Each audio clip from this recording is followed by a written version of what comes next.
नमस्कार, मैं हूं अखिलेश पांडे और आप देख रहे हैं सरकारी सेवा योजना चैनल। हम आपसे आज संवाद करने वाले हैं एक आउटसोर्सिंग वैकेंसी पर, जिसमें कई पोस्टेज निकली हुई हैं और ये पोस्ट डॉक्टर राम मनोहर लोहिया आयुर्विज्ञान संस्थान लखनऊ से निकली हुई है और इसमें 4 प्रकार के पद हैं। पहला है स्टाफ नर्स, दूसरा है लैब टेक्नीशियन और तीसरा है कंप्यूटर ऑपरेटर और चौथा है अटेंडेंट, और इसी अटेंडेंट को वार्ड बॉय भी कहा जाता है। अब सबसे बड़ा प्रश्न ये होता है, जब कोई बच्चा फॉर्म भरने के लिए तैयार होता है तो उसके मन में तमाम प्रकार के प्रश्न उठते हैं। पहला प्रश्न तो ये उठता है कि पद कौन सा है, फिर दूसरा प्रश्न ये उठता है योग्यता क्या होनी चाहिए, तीसरा प्रश्न उठता है कि उम्र क्या होनी चाहिए, चौथा ये प्रश्न उठता है कि कितने पद हैं उसमें। तो तमाम तरीके के प्रश्न उठते हैं कोई भी फॉर्म भरने से पहले। अक्सर लोग पूछते हैं क्या क्या लगेगा। जब भी कोई फॉर्म भरना होता है तो लोगों का पहला सवाल यही होता है कि क्या क्या लगेगा।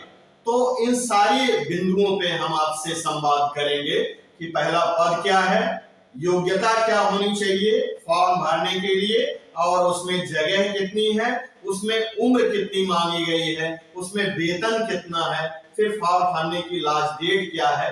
ये सारे बिंदुओं पे हम आपसे संवाद करने वाले हैं। तो चलिए शुरू करते हैं पहले कि पद क्या है।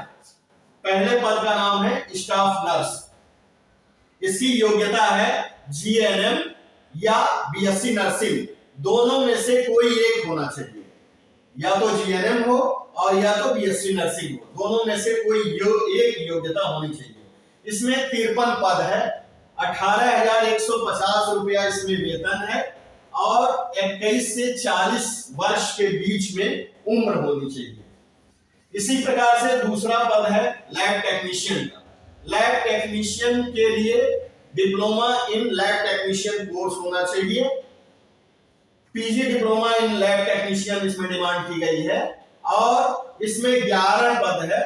वेतन है इसमें 15,000 रुपया और उम्र मांगी गई है 21 से 40 वर्ष के बीच में। इसी तरीके से तीसरा पद है कंप्यूटर ऑपरेटर। इसमें योग्यता मांगी गई है स्नातक और स्नातक के साथ साथ कंप्यूटर का काम करने का ज्ञान भी होना चाहिए।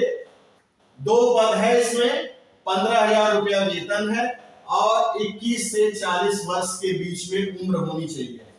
इसी प्रकार से चौथा पद है अटेंडेंट, जिसको हम आम बोलचाल की भाषा में वार्ड बॉय भी कहते हैं। इनके लिए योग्यता निर्धारित की गई है हाई स्कूल और पद संख्या है 4, वेतन है 10,500 रुपया और इसमें उम्र होनी चाहिए 18 से 40 साल के बीच में। अब इसके बाद भर्ती प्रक्रिया के बारे में समझ लेते हैं कि वास्तव में आउटसोर्सिंग की भर्ती होती कैसे है। लोगों में बड़ा कंफ्यूजन रहता है। इसमें स्थिति यह होती है कि पहले रैंडम प्रक्रिया के थ्रू डॉक्यूमेंट वेरिफिकेशन के लिए एक पद के सापेक्ष 3 लोगों को बुलाया जाता है। जैसे मान लीजिए स्टाफ नर्स के 53 पद हैं, तो इसमें 159 लोगों को बुलाया जाएगा डॉक्यूमेंट वेरिफिकेशन के लिए। तो वो 159 लोग कौन से होंगे ये पहले से कंफर्म नहीं रहता है। इसको हम कहते हैं कि ये रैंडम प्रक्रिया है, इसको रैंडमाइजेशन कहते हैं कि ये उनका सेवा योजना विभाग उत्तर प्रदेश का कंप्यूटर रैंडम प्रक्रिया के तहत सिलेक्ट करता है डॉक्यूमेंट वेरिफिकेशन के लिए। तो इसमें कुछ लोग ये कहते हैं कि साहब हम पहले फॉर्म भरेंगे तो हमको बुलाया जाएगा, हम बाद में फॉर्म भरेंगे तो बुलाया जाएगा, या हम बीच में फॉर्म भरेंगे तो बुलाया जाएगा। ऐसा कुछ नहीं है। आप कभी भी फॉर्म भरिए लास्ट डेट के अंदर, तो वो रैंडम प्रक्रिया के थ्रू ही आपको डॉक्यूमेंट वेरिफिकेशन के लिए बुलाया जाएगा। इसमें और कोई आधार नहीं होता है। एक सामान्य भर्ती में और आउटसोर्सिंग की भर्ती में यही अंतर होता है कि आउटसोर्सिंग की भर्ती में एक पद के सापेक्ष 3 लोगों को ही इंटरव्यू के लिए या उससे पहले डॉक्यूमेंट वेरिफिकेशन के लिए बुलाया जाता है और सामान्य भर्ती में प्रक्रिया ये होती है कि जितने लोग फॉर्म भरते हैं सबको बुलाया जाता है। इसी कारण जो है इस भर्ती में ये लोगों को संदेह उत्पन्न होता है कि हमें कैसे बुलाया जाएगा। तो ये चीज मैं स्पष्ट करना चाहता हूं कि ये रैंडम प्रक्रिया के थ्रू आप बुलाए जाते हैं। फॉर्म भरने के लिए पहले आप सेवा योजना विभाग उत्तर प्रदेश की साइट पे अपना रजिस्ट्रेशन करेंगे। जब रजिस्ट्रेशन नंबर मिल जाता है तब आप आवेदन करेंगे। फॉर्म भरने की लास्ट डेट 20 जून 2024 है।